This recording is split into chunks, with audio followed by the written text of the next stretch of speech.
What's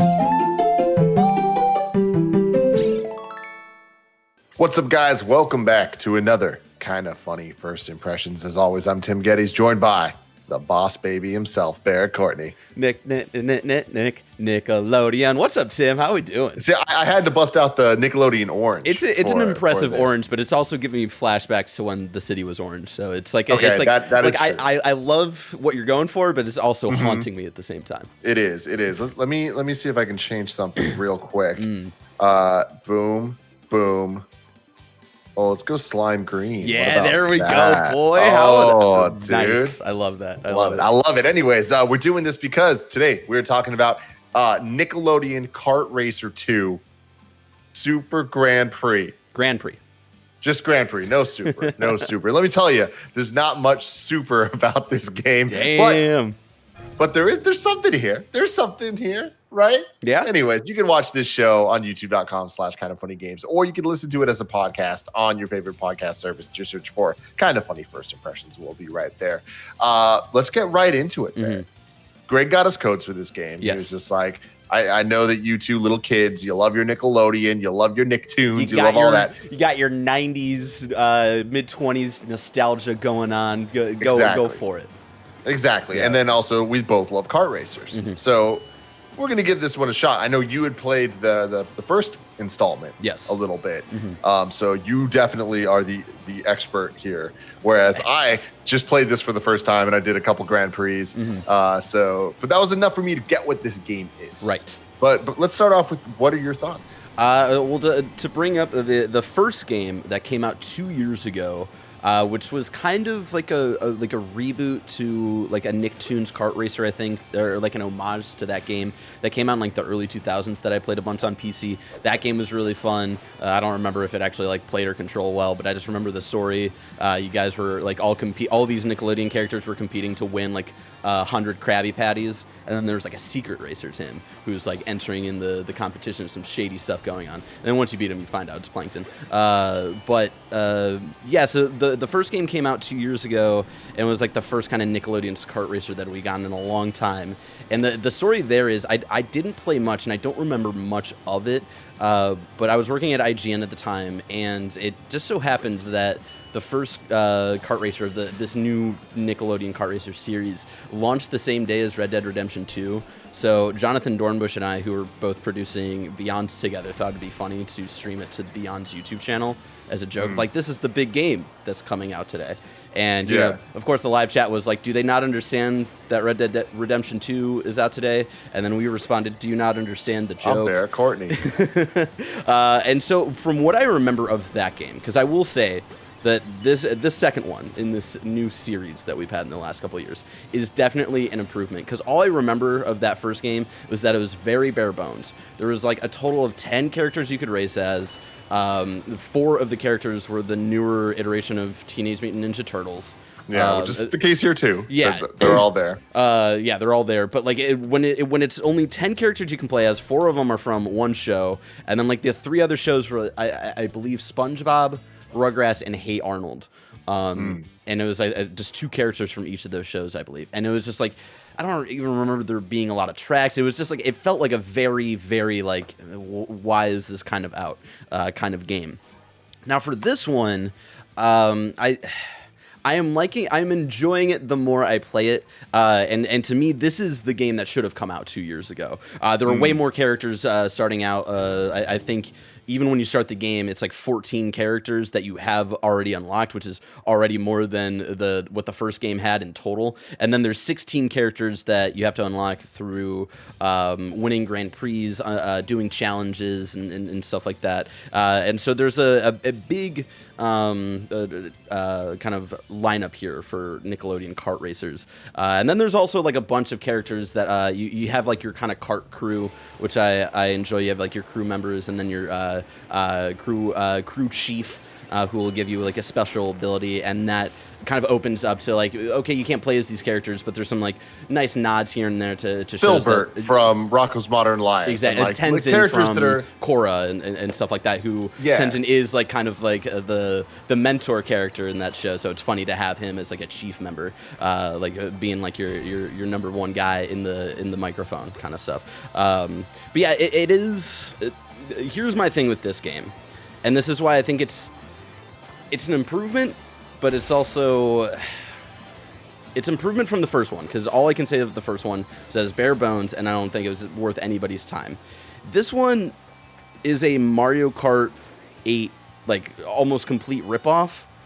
That's almost there, but not quite, and it, like, helps it and hurts it in several ways, because you've got, like, pretty much your one-to-one of weapons here, right? The, like, a kind of ball that I think is a design from Rugrats is like your green shell. There's like a rocket-powered football, which I think is a thing from Hey Arnold. That's your red shell. King Jellyfish is the blue shell. Going into the Avatar state is the horn, which you can use against the King Jellyfish. The garden gnomes from Invader Zim are your bananas.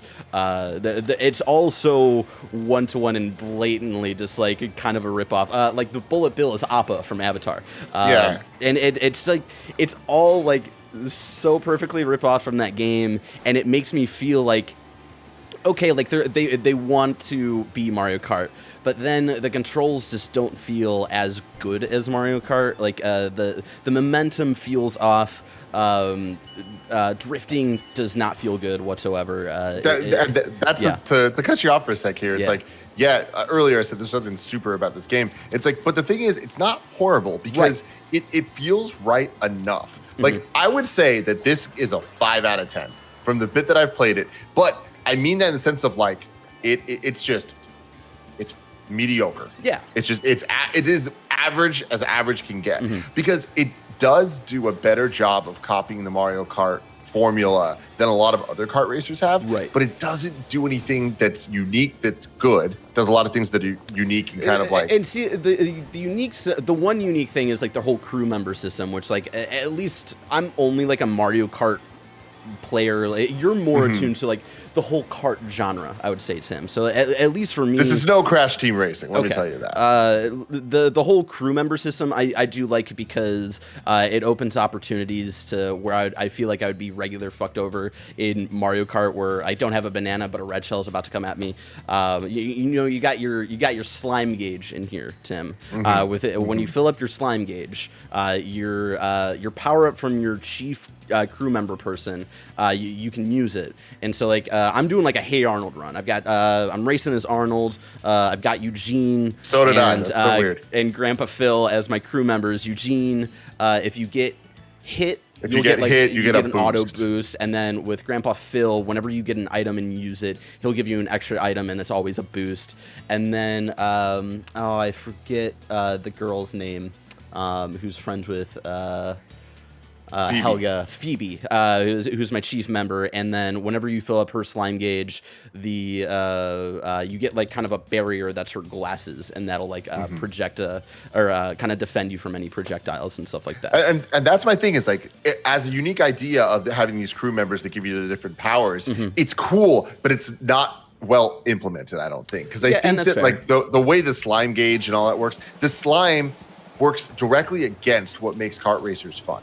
The slime is essentially functioning kind of like coins do in Mario Kart. And then there also are coins. There also are coins. So it's like, there's just kind of just more shit. But the problem is, in Mario Kart, when you hit a coin, it makes you go a little bit faster. You get that like the little tiny boost, but then also if you get the 10, you get that. And in the tips, it says the more coins you collect, the faster you go in this. True. I don't feel that, though.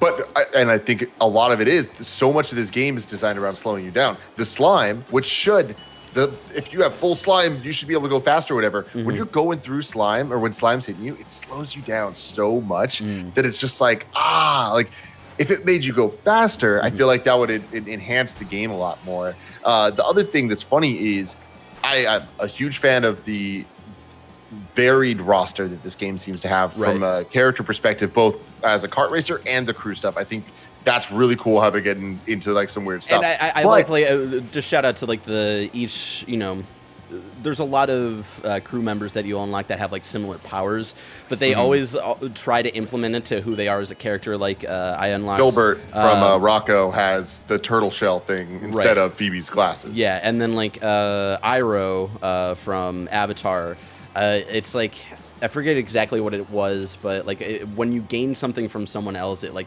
Or when you get hit or something, it like helps, it like powers you up, and like the reason there is like you find help through others, which is very much like who Iroh is as a person in that show. So I think they're good at like giving you enough like little fun Easter eggs and like a plethora of characters to enjoy it. It's seeing them unlock and stuff like that, like the tallest from Zim and stuff like that. But that's my problem is they do such a good job with the characters and crew stuff that everything else about this game just feels like it's lacking that Nickelodeon quality. Like the stages themselves, it's like even they might have a name or they might have a reference to a thing, but it's like they could have went a little bit more like in depth with it. Like one of the levels is like Cat Dog's house, and it's like, is it though? Yeah, and like you hear the music playing, and it's generic I don't think as hell. The biggest disappointment in this game is like the music is not good. I don't think there's any voice acting or like. There's no voice acting. Yeah, and that was a problem in the first one. And there's something about this because like this isn't THQ Nordic, but THQ Nordic has the deal with Nickelodeon to bring back past Nickelodeon games and maybe work on new ones. I forget what that deal is. So it feels weird to me. Like they have the visual rights to these characters, but maybe not the audio rights to these characters. I don't know how that whole business stuff works, but it's mind-blowing that 2 games in a row, there's like no like a true classic Nickelodeon. Like when I'm playing through a SpongeBob level, I should be listening to SpongeBob music. If I'm listening to, if I'm playing through an Invader Zim level, I should be hearing that theme song or at least something. And there's absolutely nothing of that. And that's I've completely, like, I don't listen to the game while I'm playing it. This has, for the last week, been my podcast game where I load up Fake Doctors, Real Friends, and then just go through a couple of cups. Because, the biggest disappointment to me personally is just the audio stuff in this game, which is so there's no imagining with it. It's just like the fucking same almost like groovy elevator beat like over and over again. And you're like, all right, cool, I feel like I'm going insane. But interesting enough, like I agree with you, and I felt that as well, especially in the first few cups of like they could have gone a little extra mile of like because it's such a Mario Kart clone, what Mario Kart, I think, does really well is implement what the theme of the level is into the actual tracks. And this game doesn't do that nearly as well, but I will say there are levels that I think do it better than others. I think all of the Avatar levels, I think, are as good as this game can get. I think those are pretty fun compared to a bunch of levels. I think the most imaginative level in this game entirely is the Double Dare level, which I thought was fun. But again, when you're just like racing through it, I think they could have implemented more of it into the actual course that you're driving on, instead of it just being kind of like the background, if that makes any sense. I think Mario Kart does a good job of marrying the theme that's like essentially just part of the background into the track that you're actually racing on. And this game kind of does like a half step for some levels there, but it's not nearly, I would say, as in depth as Mario Kart does it. Totally, man. There's something that feels kind of sterile about it. And like when you have such a cast of characters that is so iconic and have so much personality, to see them lack personality is kind of weird. And like, for example, seeing Arnold and not hearing him, not even just hearing like cues or anything, is odd. And then you get these like, they legit copy the Mario post race. Like you see the leaderboards and you just see them like. Yeah, they're not like actually cheering. It's so weird. No, they're just moving, but they're moving in ways that like don't feel authentic to the characters. Yeah, like, and that's my thing is like they nailed so many fun things of the Easter eggs of the crew members and stuff. But then it's like to see Arnold celebrating in a way that makes him kind of look like an asshole doesn't feel like Arnold. Cat Dog got 3rd place on the standings, and Dog looks like super upset. And I'm like, Dog wouldn't be upset. Dog has never looked like that. But I will say, like, that's a weird thing that you experienced that, because like I like third place is usually always upset, and then second place is like chill about it, depending on who the characters are. I'm not. What is the one modern show that's on here? The Loud House, is that what it's called? But there's a couple characters I'm like. I think it's like Clyde from the Loud House, who kind of looks like a nerd, to be honest. Like he was in second, but he was all like kind of pissy about it. And then like SpongeBob got third, and he was just fucking cool to be there. He was like, I'm SpongeBob, I'm always happy. So it's funny that like they didn't implement that, it seems, for every character. Because yeah, I would imagine like Cat would be pissed, and then Dog would just be like, I'm having a good time, I'm Dog. Totally. Yeah.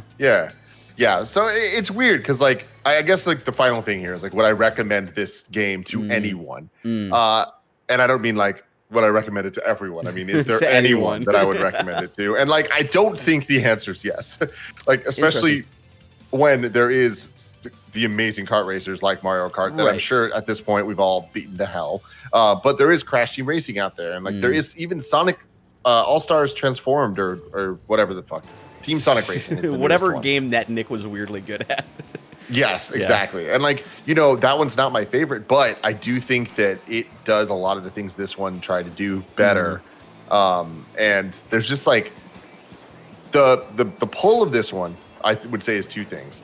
The Nickelodeonness of it and the fact that it is emulating Mario Kart 8. And I don't think it nails either of those things enough to make this worth a purchase. That is fair. Like I would say definitely because I was thinking about this if I would recommend it to anybody, and it's one of those things like I'm not into Crash Team Racing. I'm not into the Sonic Racing and stuff like that. I do have the Nickelodeon nostalgia, so if it's something like you're into kart racers and you're like me and you're not into the other kart racers besides Mario, and you have nostalgia for Nickelodeon, maybe wait for it to go on sale, because the one thing, and this is the thing why I liked it the more I played it, is that it does feel naturally more challenging after spending so much time with Mario Kart at 200cc and just completely dominating everybody all the time, Tim. It gets so fucking boring after a while. And so it was kind of nice at playing at medium speed here, where like I am having a challenge of 3-starring every I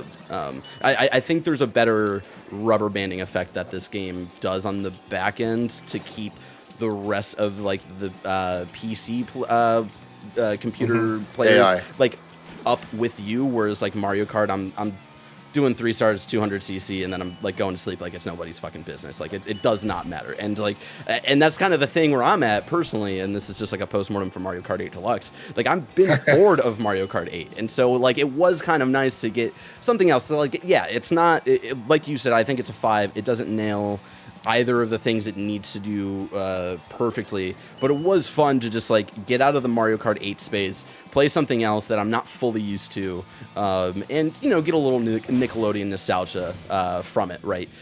Playing as Arnold, unlocking all these different characters from all these different shows that I really love, and so yeah, like it did something for me. But yeah,